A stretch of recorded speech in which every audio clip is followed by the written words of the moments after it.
যে বেলাল নবীর পরিচয় পাওয়ার পরে নবীর জন্য বড় দেওয়ানা, নবীর জন্য বড় আশিক। হযরতে বেলালের উপরে কাফিরদের অত্যাচার, জুলুম, নির্যাতন, নিষ্ঠুরতার দিন দিন বেড়েই চলছে। হযরতে বেলালকে এমন কোনো নির্যাতন নাই, এমন কোনো কষ্ট নাই যা কাফের মুশরিকরা দেয় নাই। উমাইয়া গলার মধ্যে একটা রশি পেঁচায়া, গলার মধ্যে রশি পেঁচায়া মরুভূমির উত্তপ্ত বালির উপরে শয়া দিল। বুকের মধ্যে ভারী ওজনী পাথর,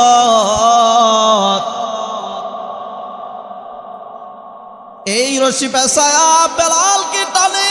বেলালের কণ্ঠে আওয়াজ, আহাদ আহাদ আহাদ, আমার আল্লাহ এক, আল্লাহ ছাড়া আর কোনো রব নাই, আল্লাহ ছাড়া আর কোনো পালন কর্তা নাই।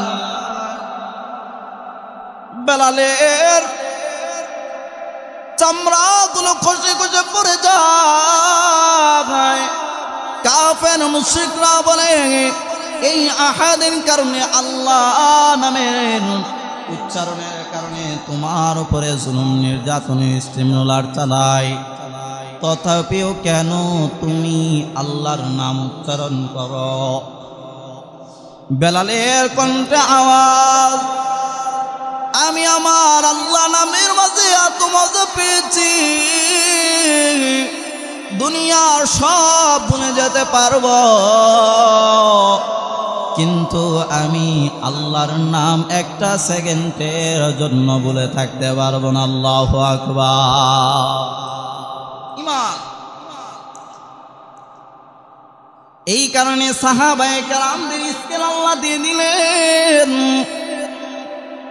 সাহাবায়ে কেরাম সব ভুলে যেতে পারে, কিন্তু ঈমান ভুলে থাকে না। আল্লাহ বলেন ঈমান আনবা তো, এই জন্য আমি আল্লাহ স্কেল দিয়ে দিলাম, সাহাবায়ে কেরামের মতো আনো। ওই সাহাবায়ে কেরামরা আল্লাহর হাবিব সাল্লাল্লাহু আলাইহি ওয়াসাল্লামের জন্য বড় আশিক, বড় দেওয়ানা। নবীর জন্য জীবন দিয়ে দেয়, নবীর জন্য জীবন বাজি রেখে কাজ করে। শুধু যে পুরুষের ক্ষেত্রে এমন তা না, বরং নারীরা পর্যন্ত আল্লাহর হাবিবের জন্য জীবন দেওয়ার জন্য প্রস্তুত হয়ে যায়। সুবহানাল্লাহ। রোম সম্রাট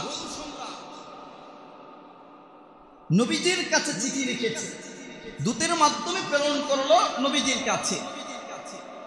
নবীজি সাল্লাল্লাহু আলাইহি ওয়াসাল্লামের সামনে সাহাবায়ে কেরাম বসা, হযরতে আবু বকর, হযরতে ওমর, উসমান, আলী।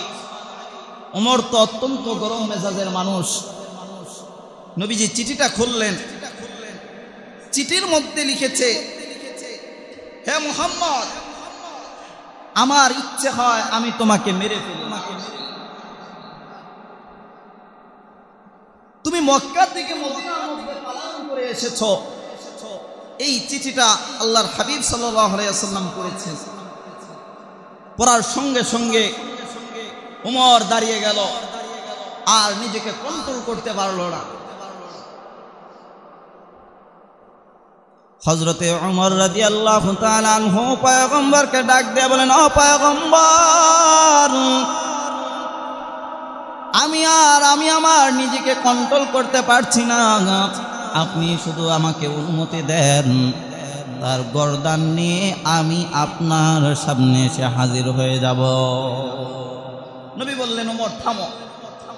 ওমর চুপ হয়ে গেল।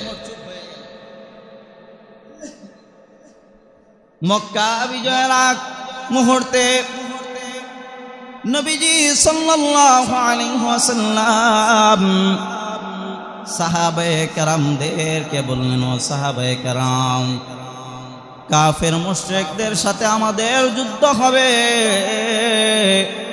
তোমরা সকলেই প্রস্তুতি গ্রহণ করে নাও। সকলে প্রস্তুতি গ্রহণ করেছে, যার কাছে যা ছিল তা নিয়ে পয়গম্বরের ফান্ডে, যুদ্ধের ফান্ডের মধ্যে দান করতেছিল।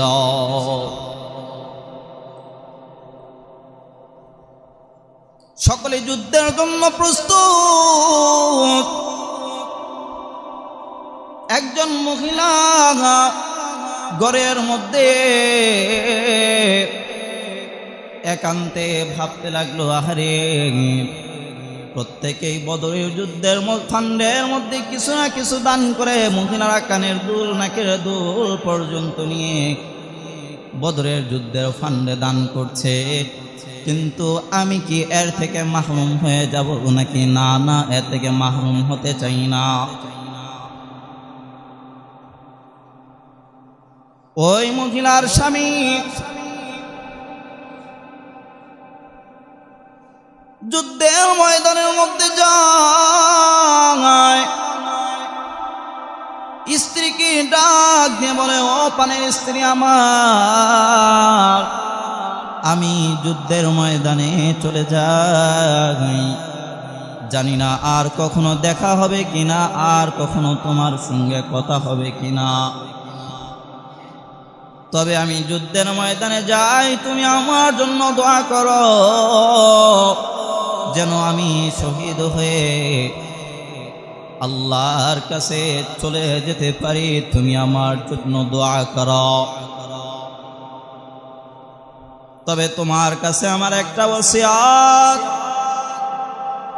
শহীদ হওয়ার পূর্বে আমি তোমার কাছে একটা ওসিয়ত করে যাই। কি সে ওসিয়ত? বলে, আমার একটা সন্তান তোমার গর্ভের মাঝে আছে, সে ছেলে হোক আর মেয়ে হোক, আমি যে রাস্তায় শহীদ হব ওই রাস্তার জন্য তুমি তাকে গড়ে তুলবা। সুবহানাল্লাহ। যুদ্ধের ময়দানে যাচ্ছে, শহীদ হবে তামান্না, কিন্তু গর্বের ওই সন্তানটার কি হালত হবে এটা বর্ণনা করে যাচ্ছে। যুদ্ধের ময়দানে গেলেন, শহীদ হয়ে গেলেন, যুদ্ধের ডাক চলে আসলো। মহিলা সারাদিন রোজা রেখেছি, ঘরের মধ্যে তাকায় রেখে তেমন কিছুই নাই, একটা রুটি আর এক গ্লাস পানি, আর তার ছোট্ট মাসুম ফুটফুটে বাচ্চাটাকে দেখা যায়।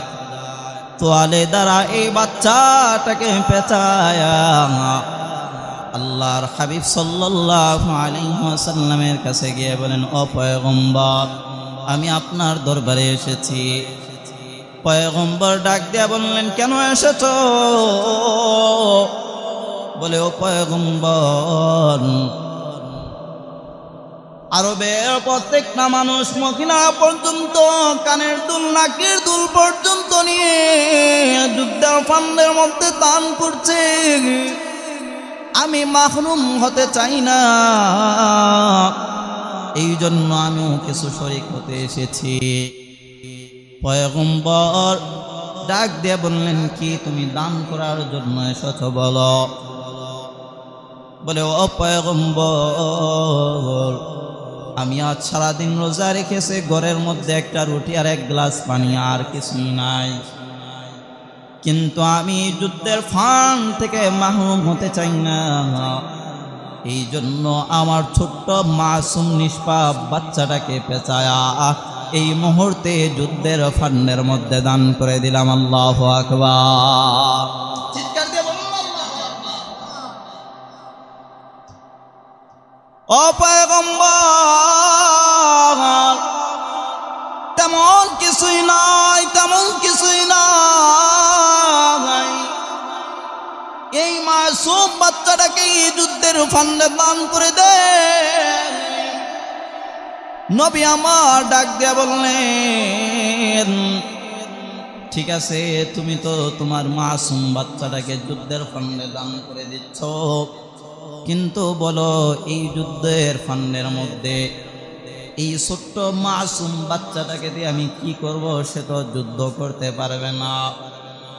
ওই মহিলা ডাক দিয়ে বলে, ও পয়গম্বর, আমি জানি সে যুদ্ধ করতে পারবে না, যুদ্ধ করার মতো তার বয়স হয় না,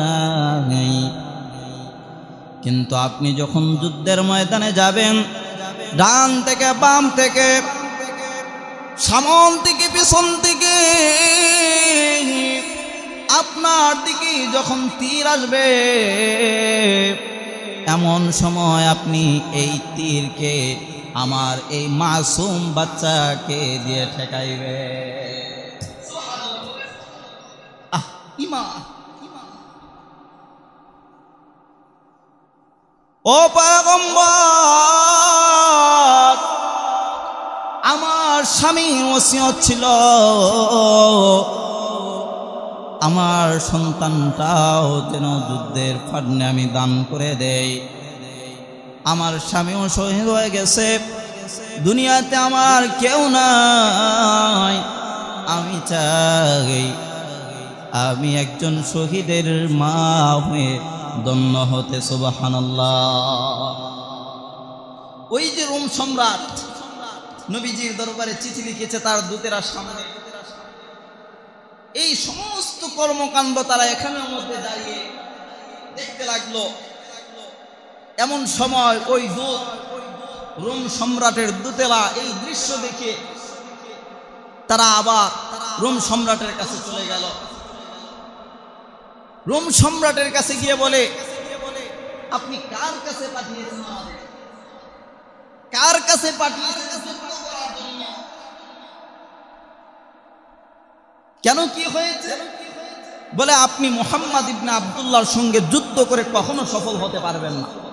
কি কারণ? রেগে ফায়ার হয়ে গেল। বলো, লবণ কি আমার টাকা, খাবার কি আমার টাকাও নাকি মুহাম্মদের টাকা? মুহাম্মদের প্রশংসা কেন করো? বলে, বাচ্চা জাহাপনা, লবণ আপনারটাই খাই, বেতন আপনার থেকেই নেই, তাহলে সর্বশেষ তারা জবাব দেয়, হে বাচ্চা জাহাপনা, ভালো করে শুনে নেন, মুহাম্মদ ইবনে আব্দুল্লাহর সঙ্গে যুদ্ধ করে কেন পারবেন না?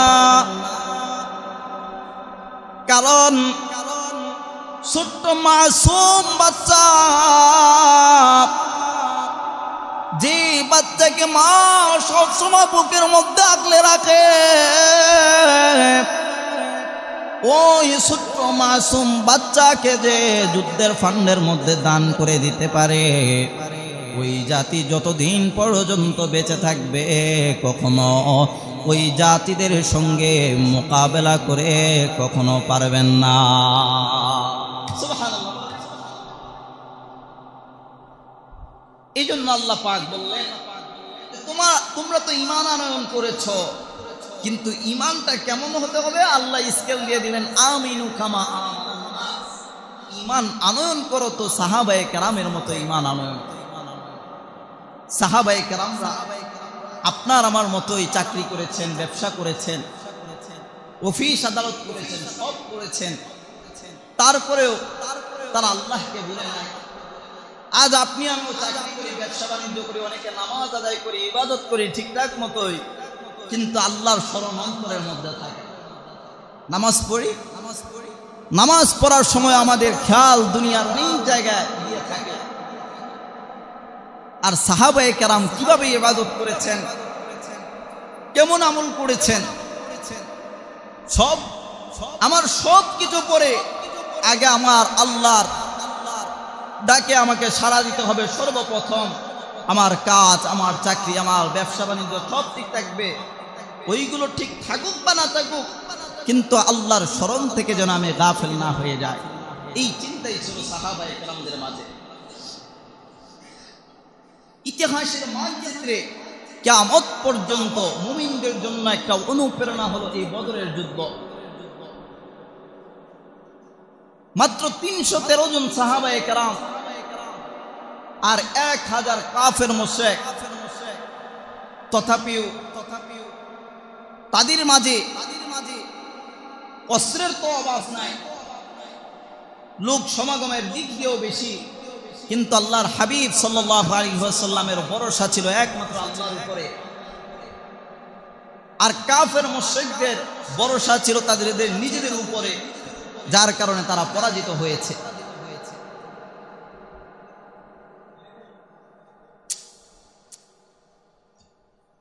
তো এই জন্য মুমিন জীবনের স্বপ্ন এবং সাধনা আল্লাহ পাক রব্বুল আলামিন এই জন্যই বলেছেন যে তোমার দুইটা জিনিস তুমি আমাকে দিয়ে দিবা, এক নাম্বার তোমার জান, দুই নাম্বার তোমার সম্পদ।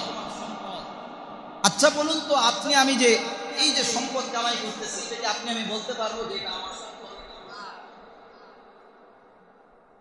আদম আলাইহিস সালাতু ওয়াস সালাম থেকে নিয়ে আজ পর্যন্ত, আজকের এই সময় পর্যন্ত যারা ইন্তেকাল করেছে, বলুন তো তারা কি কেউ একটা টাকা কোন সম্পদ নিয়ে যেতে পারছে? আপনি আমি পারবো? এই জন্য আল্লাহ বললেন এই যে তোমার জীবন, এই যে তোমার সম্পদ, এটা কোনটাই তোমার নয়। আল্লাহ বলেন এই দুইটা জিনিস তোমরা আমাকে দিয়ে দাও। এই দুইটা জিনিস যদি তোমরা আমি আল্লাহকে দিয়ে দাও, তাহলে আন্না লাহুমুল জান্নাহ, আমি আল্লাহ তোমাদেরকে জান্নাতের মালিক বানাই। সুবহানাল্লাহ। জান্নাত, জান্নাত এটা কামাই করে একদম সহজ, আবার অন্য দিক দিয়ে অনেক কঠিন। জান্নাত, জান্নাত এমন নয় ঘরের মধ্যে বসে আছেন যেমনিতেই জান্নাতের মালিক হয়ে যাবেন, এত সহজ জান্নাত নয়। আশারায়ে মুবাশশারা 10 জন সাহাবায়ে কেরাম, যাদেরকে আল্লাহ পাক রব্বুল আলামিন দুনিয়ার জমিনের মধ্যে জান্নাতের সুসংবাদ দিয়েছেন। আশারায়ে মুবাশশারা 10 জন সাহাবায়ে কেরাম দুনিয়ার জমিনের মধ্যে জান্নাতের সুসংবাদ পাওয়ার পরে তাদের ইবাদতের মাত্রা বিন্দু পরিমাণ কমে নাই। হযরতে উসমান রাদিয়াল্লাহু তাআলা আনহুর দিকে যখন আপনি তাকাবেন, হযরতে উসমান যখন কবরের পাশে দিয়ে অতিক্রম করতেন, কবরের পাশ দিয়ে যখন যেতেন, তখন বাচ্চাদের মতো হাউমাউ করে কান্না করতেন। হযরতে উসমানের কান্নার কারণে দাড়ি পর্যন্ত ভিজে যেত, এত কান্না করতেন। কে সেই উসমান? আশারায়ে মুবাশশারা 10 জন সাহাবায়ে কেরামদের মাঝে হযরতে উসমানের নামটাও আছে। হযরতে উসমানও জান্নাতের সার্টিফিকেট প্রাপ্ত সাহাবী। হযরতে উসমানকে সাহাবায়ে কেরাম প্রশ্ন করে, উসমান এরকম ভাবে হাউমাউ করে কেন কান্না করো? আল্লাহ তো তোমাকে জান্নাতের সার্টিফিকেট দিয়েছে। হযরতে উসমান বলে, কাল কিয়ামতের ওই ময়দানে, কঠিন ময়দানে আমার কি উপায় হবে, কি হালাত হবে, আবার ছাড়া রাহাই ওই হাসরের কথা চিন্তা হলে আমি আমার চোখের পানি আর ধরে রাখতে পারি না।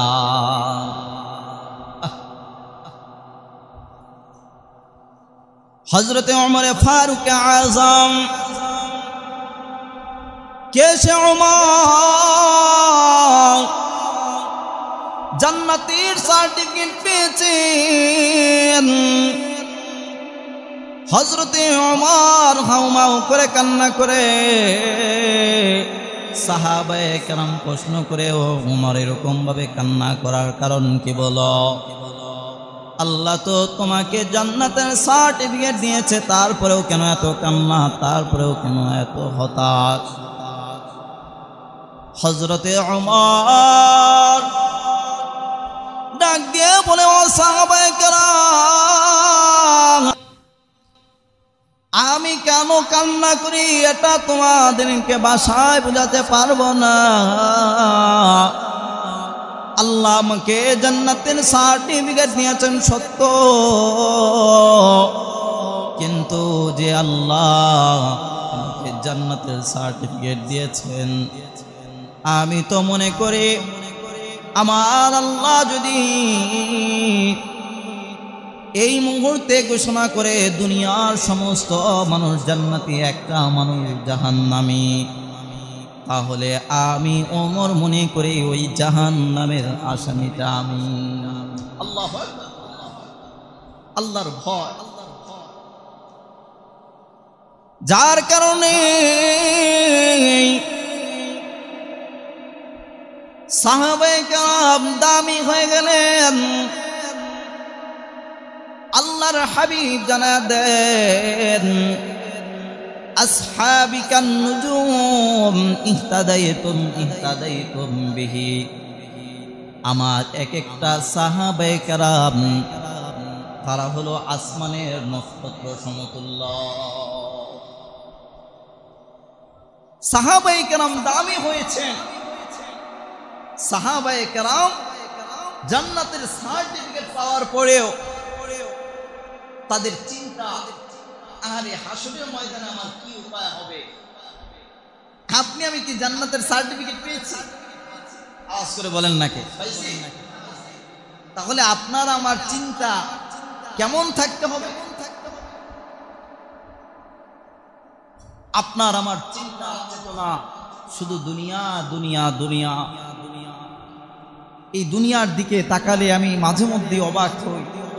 আরে কি এমন জীবন, যে জীবন মুহূর্তের মধ্যে শেষ হয়ে যায়। আমার এত সম্মান, পরিবারের পিছনে আমি সময় কাটাই, পরিবারের জন্য আমি মাথার ঘাম পায়ে ফেলে ফেলে কষ্ট করি, এই রৌদ্রের মধ্যে কষ্ট করে ঘাম জড়াই, পরিবারকে আমি সুখে রাখবো। মৃত্যুবরণ করার পরেই আমি অবহেলা পাব।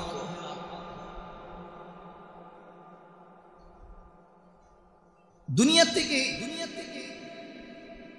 প্রত্যেকটা মানুষই বিদায় নিবে। কেউ হয়তো ঈমানের সাথে আল্লাহর ডাকে সাড়া দিয়ে চলে যেতে পারবে, আর কারো জন্য অত্যন্ত ভয়ঙ্কর হালাত হয়ে যায়। দুনিয়ার ঘর, দুনিয়ার বাড়ি গাড়ি, এগুলোতে কত সুন্দর করে সাজায়। একটা চাদরের মাঝে যদি সামান্য একটু ময়লা হয় বারবার জ্বালাবে, কারণ এই ময়লা জায়গাটার মধ্যে আমি ঘুমাবো। কিন্তু ওই কবরটা, এটা সম্পূর্ণটাই হলো মাটির ঘর, পুরাটাই হলো ময়লা দিয়ে ভরপুর। কিন্তু এই ময়লাগুলো দূর করার দরকার, প্রয়োজন আমাদের আছে কি না? ওই কবরের ময়লা কিভাবে দূর করবেন? এই জন্য কবরের আযাব এবং সমস্ত ময়লা থেকে, বিপদ আপদ থেকে যদি বাঁচতে চান, তাহলে একটাই মাধ্যম, একটাই করণীয়, সেটা হলো আল্লাহর প্রিয় হতে হবে।